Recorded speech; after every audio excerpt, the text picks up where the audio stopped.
unë e quajt si një shqetësim shumë të madh, është edhe pjesa e atij përbindshit që po bëhet në hyrje të qytetit, që po bëhet në qendër të qytetit të Shkodrës.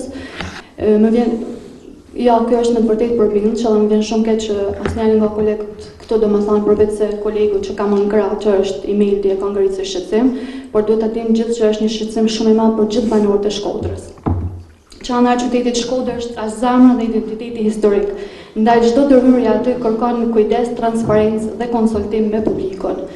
Zhvillimi nuk mund të bëhet pa respekt për karakterin urban dhe historik të qytetit tonë, sepse në atë mënyrë rrezikojmë të humbasim atë që na bën të veçantë pra historinë dhe kulturën e qytetit të Shkodrës. Prandaj kërkoj që bashkia të informojë publikisht këshillin dhe qytetarët për projektin, lajet dhe kriteret që janë ndjekur. Shkodra nuk është kundër zhvillimit, por kundër mungesës së transparencës dhe ndërtimeve që cënojnë shpirtin e qytetit. I takon kryetarit bashkisë të duket ndonjëherë në mbledhjet e këshillit dhe pse jo ta shtit na jap edhe informacion për këtë kullën. E treta mbledhje që diskutohet kulla, kur është në një pronë private mund të diskutojnë të 5 dhe 6, nëse marrim qendrim për prona private dhe zhvillim pronës private, sigurisht nuk e di rastin, sigur the ka me leje me rregull, edhe është dhënë me leje dhe me rregull. Është kompetencë e KKTU-s dhe me vendimmarrjen e KKTU-s ka leje dhe e ka në pronë të vetë të regjistruar.